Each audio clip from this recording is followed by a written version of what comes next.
And verse 7 says, O Lord, righteousness belongeth unto thee, but unto us confusion of faces as it is unto this day, to the men of Judah, and to the inhabitants of Jerusalem, and unto all Israel. Here he includes the 10 tribes in his prayer, and the tribes in Judah, all 12, that are near and that are far off. Here he's talking about when they were dispersed in 723 and 677 into the Asian Syrian Empire and into the Empire of Babylon, when the people were scattered under the 2 dispersions, the 2 25-20s, that are near and that are far off, through all the countries whither thou hast driven them, because of their trespasses that they have trespassed against thee.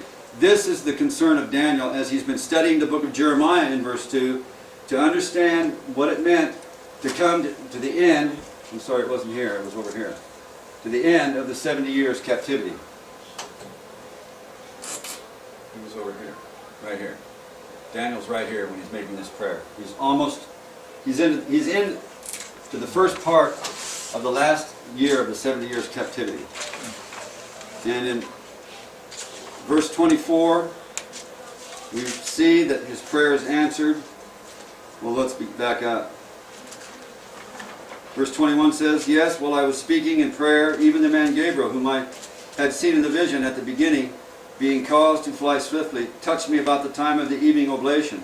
And he informed me and talked with me and said, O Daniel, I am now come forth to give thee skill and understanding. At the beginning of thy supplication the commandment came forth, and I am come to show thee, for thou art greatly beloved. Therefore understand the matter and consider the vision. This vision is the vision of Daniel 8:14. This is the part of Daniel 8 that Daniel didn't understand. We don't have time to go over it this afternoon, but when you look at Daniel 8, when you read it for yourself, you'll see that the portion of the vision of Daniel 8 that Daniel could not understand, even though that the angel Gabriel had given him a definition of the 4 kingdoms, including the kingdom of Rome, based upon the definition that Moses had given in the book of Deuteronomy, chapter 28, I believe. I'd have to look. I don't remember. Let me see.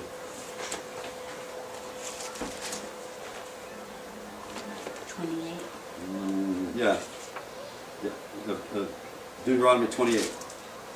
The blessings of obedience. And the cursings, right. There he would describe also the iron yoke of Rome and the foreign language of the Roman Empire. Even though Daniel had been given those understandings, yet in, let me just read the text real quick.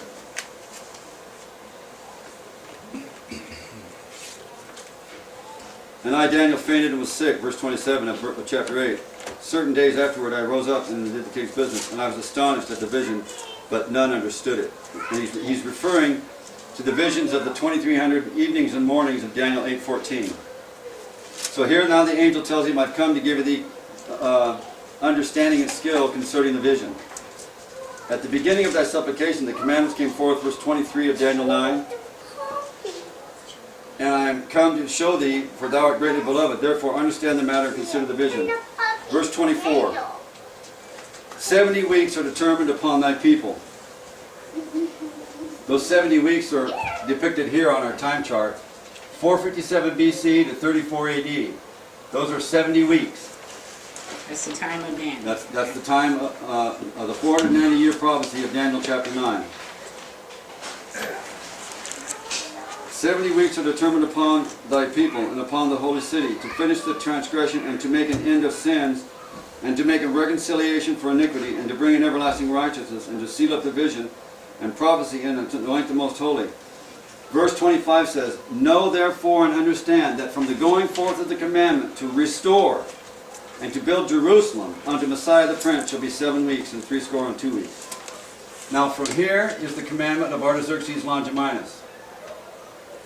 Now one of the things we learned in this affair, where there is a controversy between the union of church and state, was there a union of the church and the state that crucified Christ in 31 AD? Amen. Yes. The Roman power, right? Yes. And yes. the Jewish church. Is that right? Right. Okay. Right. Church and state. Now, in Dan Steed's book, The Foundations of the Seventh-day Adventist Message and Mission, we read here not, I think 2 weeks ago, not too far back, he notices this about a dispute that will be involved over a union of church and state. And he specifically points out that there's going to be a controversy over the Sabbath. Notice what he says here. This is after the end of the 2300 days of Daniel 8:14, which began right here. And Bates is writing this in 1847. This is part of our study down here about the 7 weeks, but I want to bring this in early, and we're going to bring it in again, but this is what it says. The keeping of the seventh-day Sabbath has been made void by the working of Satan. And is to be restored as one of the all things spoken of by all the holy prophets since the world began. Before Jesus can come is evident. See Acts chapter 3 verses 21 and Acts chapter 3 verses 20 and 21. And they that shall be of thee shall build the old waste places, and thou shalt raise up the foundations of many generations. And thou shalt be called the repairer of the breach, the restorer of paths to dwell in. Isaiah 58:12. Isaiah 58:12 cannot take place unless Cyrus gives the first decree to restore and build Jerusalem. Without it, there's not going to be anybody to build the old waste places and to restore the foundations of many generations. That's why God called him by name, like he did Solomon, to build him a house, so that the old paths could be fixed on a foundation. Now, at the end of the world, in Joseph Bates' day, they're now being called, under the third angel's message, to the spiritual temple that God is building. And he's using Isaiah 58 in the same fashion as Isaiah did in his day. For Isaiah, it was present truth, and for Joseph Bates, the same conclusion was present truth. Here you can see that the two worlds of ancient Israel and modern Israel in 1840 and in the days of Isaiah the prophet are identically the same. They have no variance. They are identical. The only difference is the names of the people, the places, and the times. Otherwise, they're identical. And all of them are called to the same call to repair the old waste places, to building up the foundations of many generations. And it could not be done until this decree was given, and the second decree, and the third decree. And then the angel tells Gabriel, from this decree, there shall be 70 weeks, determined on thy people. And we know that this is part of the 2300 days, because it ends on October 22nd, 1844. Notice what it says now, what Joseph Bates understands about this controversy. Was there a controversy in Daniel's day over church and state?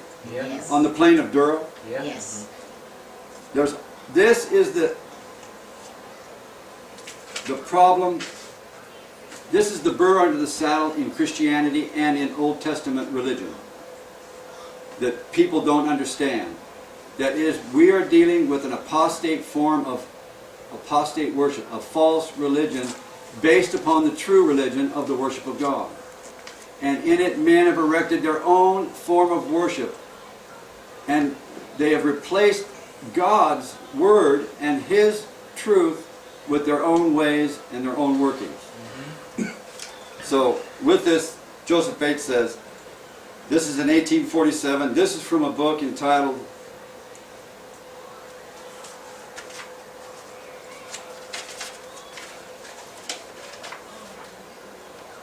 Don't you wish you had a photographic memory? Ooh, I do. But if you did, you wouldn't have to study as much.